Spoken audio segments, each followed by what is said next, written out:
Okay, here's our object for today to mix things up. And I think I already did this one. She called him Moses because I drew him out of the water. One day after Moses had grown up, he went out to where his own people were and watched them at their hard labor. He saw an Egyptian beating a Hebrew, one of his own people. So there's Moses walking around. He's an Egyptian now, or he's adopted the Egyptian culture. Kind of similar to Joseph, I think. An Egyptian was beating a Hebrew. Oh no. I don't know if he knows he's Hebrew or not, but so he looked this way and that way, and when he saw no one, he killed the Egyptian and laid him in the sand. So Moses looked this way and that way, and then he killed the Egyptian and laid him in the sand. When Pharaoh heard of this matter, he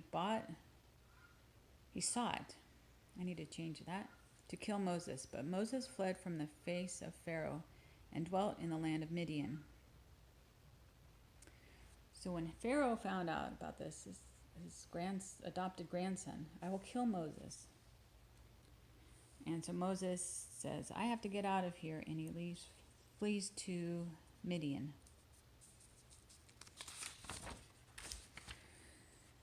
Now a priest of Midian has 7 daughters, and they came to draw water and fill the troughs to water their father's flocks. So here are the 7 daughters going to the well to get water for their sheep.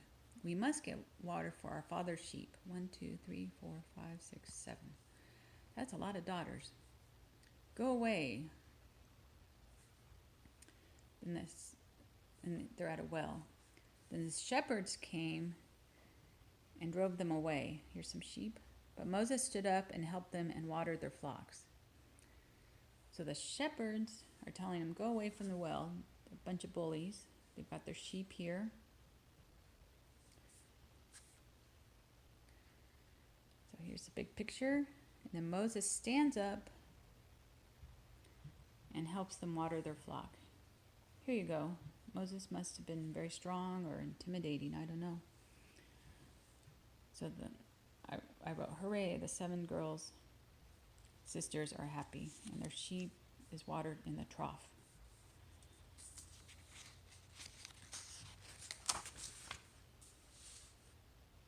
From the trough.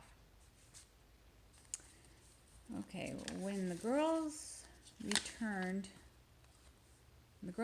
to Reuel, their father, he asked them, why have you returned so early today? And they answered, an Egyptian rescued us from the shepherds.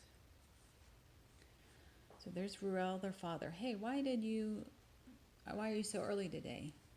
And they said, an Egyptian rescued us from the shepherds. He even drew water for us and watered the flock.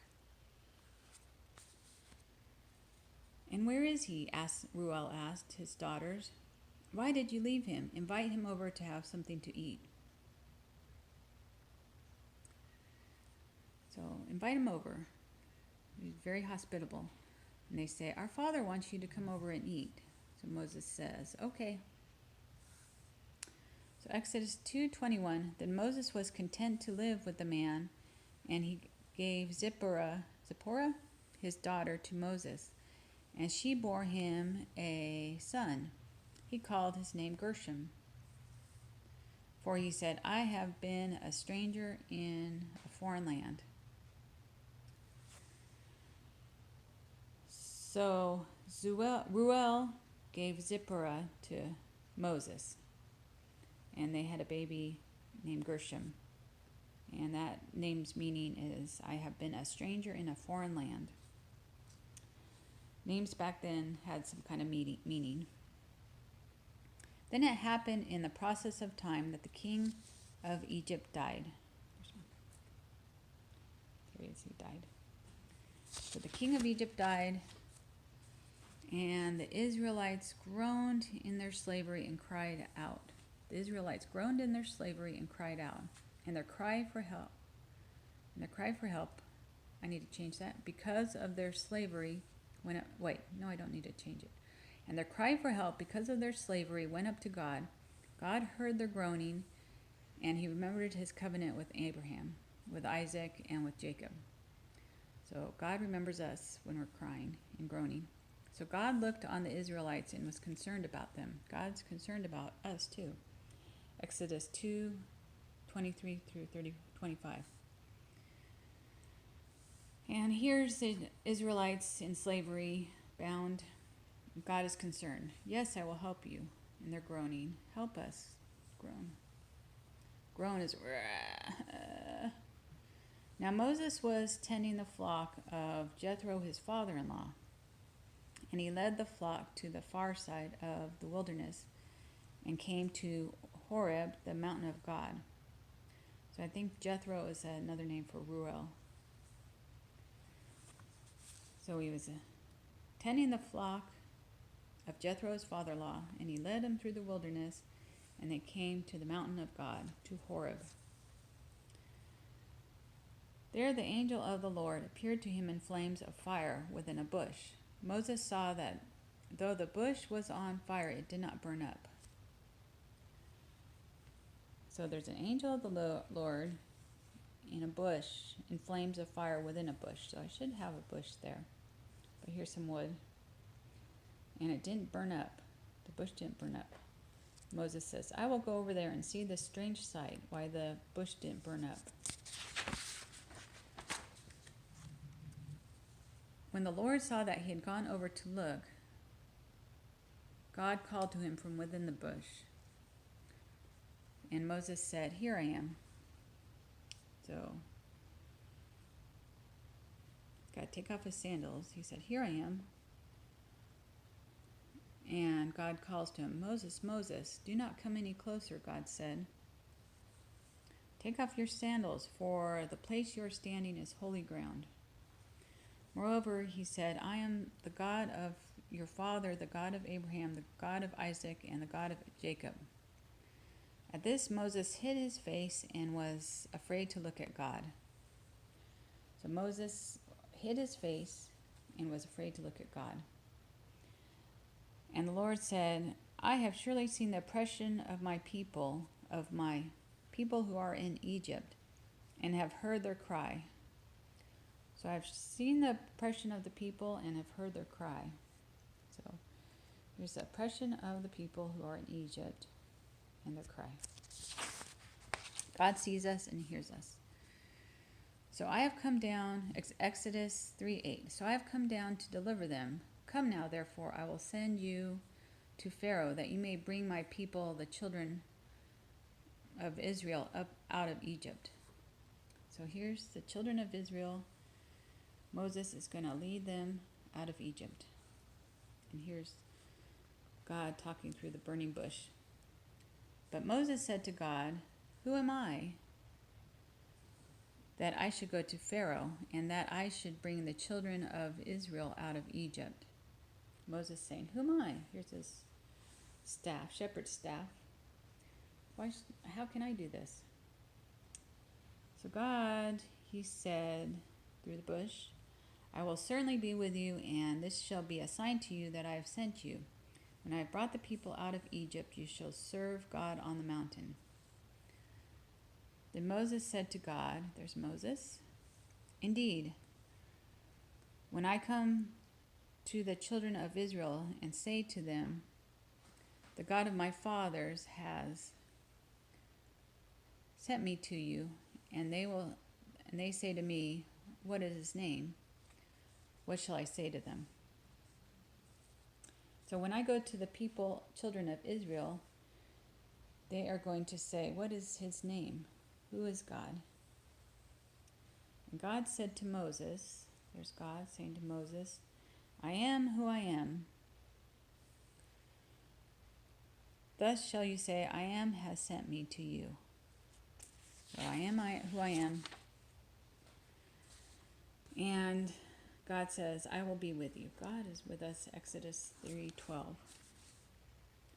Moses answered, What if they do not believe me or listen to me and say, 'The Lord did not appear to you'?" So Moses says, "Well, what if I go to the people of Israel and they say, 'The Lord didn't appear to you'? Where is the Lord?" Then the Lord said to him, "What is in your hand?" And Moses said, "A staff," he replied. The Lord said, "Throw it on the ground." So God says, "What's in your hand?" "A staff. Throw it on the ground." Moses threw it on the ground, and it became a snake, and he ran from it. So he threw it on the ground, it became a snake. I saw a snake yesterday. So Moses ran away from it. Then the Lord said to him, "Reach out your hand and take it by the tail." So Moses reached out and took hold of the snake, and it turned back into a staff in his hand. "This," said the Lord, "is so that they may believe that the Lord, the God of their fathers, the God of Isaac, the God of Abraham, and the God of Jacob, has appeared to you." So reach out your hand and take the snake, and it will go back into a staff. Turn back into a staff in his hand. And there's God talking to him through the bush, dialoguing, talking with God. Then the Lord said, "Put your hand inside your cloak." So the Lord said, "Put your hand inside your jacket or your cloak." So Moses put his hand inside his cloak, and when he took it out, the skin was leprous. That is a skin disease where the skin is kind of like dead and doesn't feel pain. And it had become as white as snow. So there's the leprosy. Now put it back into your cloak.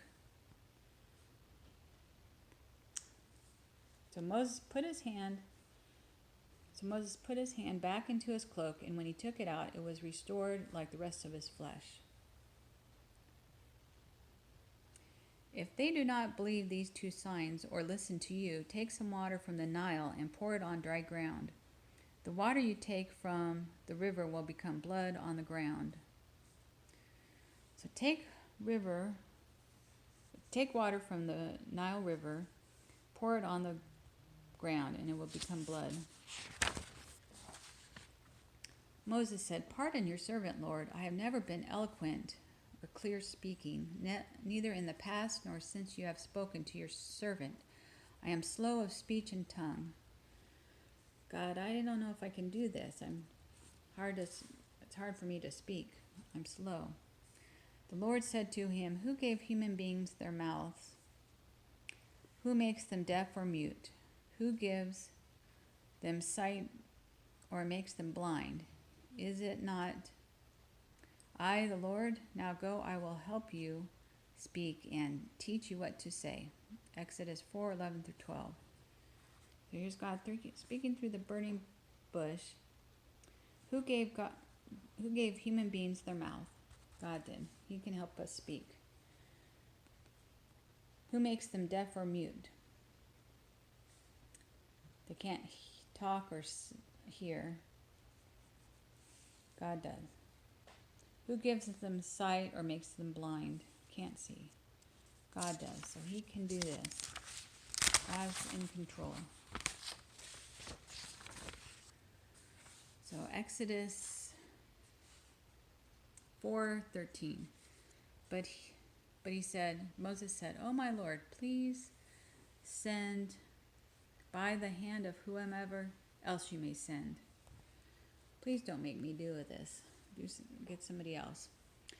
So the anger of the Lord was kindled against Moses. It was like a fire. It was starting. It was kindled against Moses. And he said, "Is not Aaron the Levite your brother? I know that he can speak well. And look, he is also coming out to meet you. When he sees you, he will be glad in his heart. Now you shall speak to him and put the words in his mouth. I will be with your mouth. I will be with his mouth. I will teach you what you shall do. So he shall be your spokesman to the people, and he himself shall be as a mouth for you. And you shall be to him as God. And you shall take this rod in your hand with which you will do signs." So there's the rod. So the Lord's anger was getting mad at, the Lord was getting mad at Moses, and his anger was kindled, starting a fire.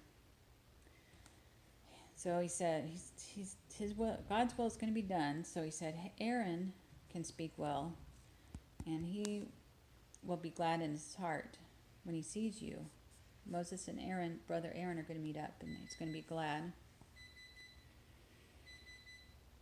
You will speak to him and put words in his mouth. There's Aaron. Aaron will speak for Moses. You will speak to him and put words in his mouth. I will be with your mouth, Moses' mouth, and with Aaron's mouth. I will teach you. So God will be with Moses as he speaks and Aaron as he speaks. I will teach you, Moses, and Aaron will be Moses' spokesman to the people. So Aaron will be Moses' mouth, and Moses will be like God to Aaron. So I should have a crown right here. Moses would be like God to Aaron.